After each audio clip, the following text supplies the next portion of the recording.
Catholic Church says if you have a child from birth to 7, you can have that child for the rest of your life. Well, Treme is my church. St. Anne Robinson is where I was baptized in music. And it's been ingrained in my psyche throughout my whole life. In Treme, you have culture that's unbelievable, you know. You got Indian culture, you got jazz, you got second line brass bands. All that influenced me throughout my life.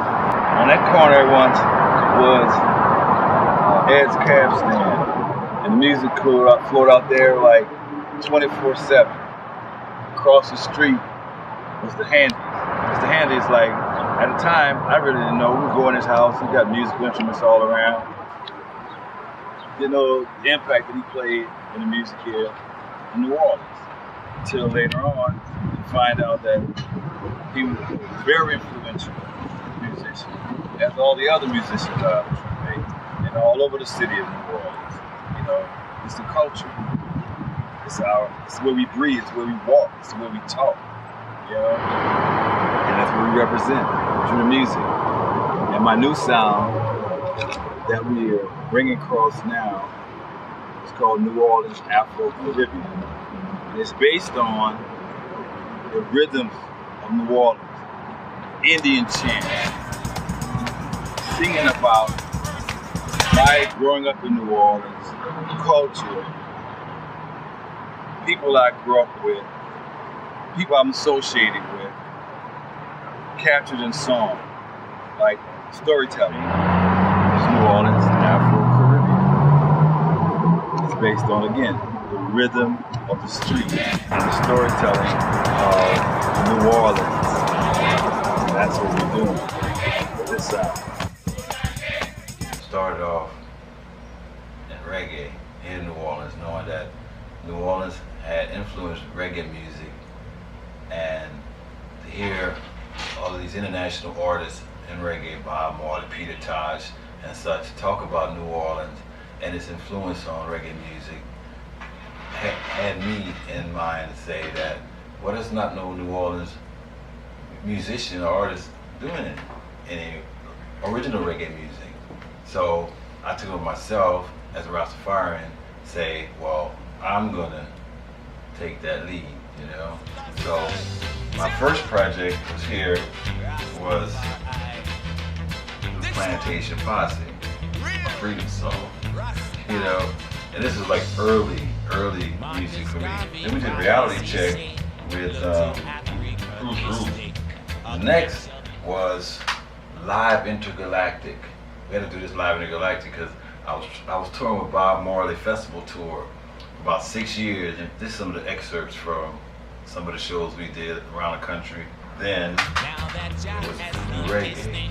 I had to make this record because to be a signature New Orleans reggae artist, you have to, you know, incorporate voodoo in it. With the help of my buddy, we put this record together.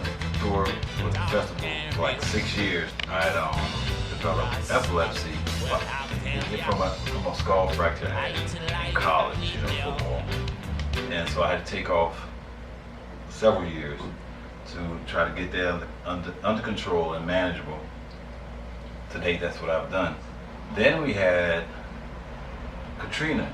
Katrina hit, and it changed the whole dynamics of the music situation for me and here in New Orleans, the dynamics of the whole city for that matter. So when I got back, wanted to do something a little different with music, with all different influx of new people in the city, our culture. I don't think it was being threatened, but a thing where, you know, a lot of the artists wasn't able to come back to the city.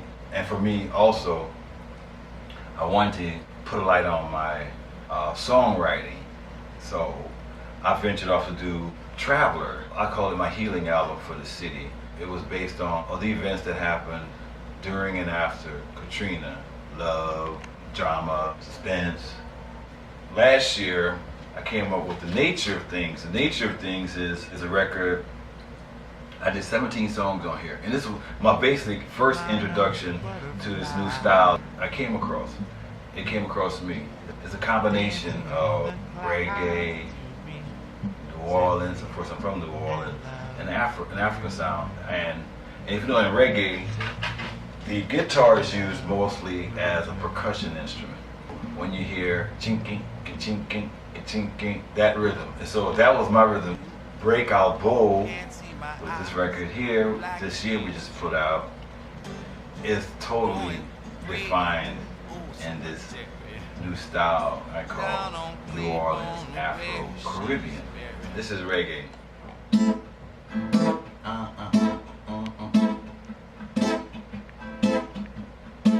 So I work these elements, I go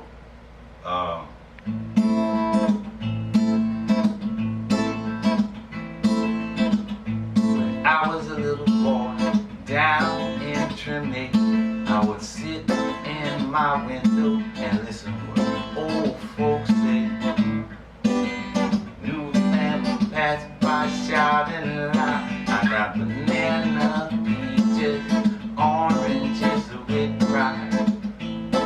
And it's kind of based on that same type of principle, but I'm opening up to a whole new thing. With the Indian chant, Indians sing, well, they don't really sing, they like chant, you know, and that's what I wanted to do when I, with my approach to this genre called singing songs about, again, New Orleans, the love for the city. So in this, you're gonna hear a lot of references of New Orleans. So my next project I'm gonna do, and all these projects that came after Katrina, you're gonna hear a lot of New Orleans. All right, this song is gonna be our next project called Gypsy Woman.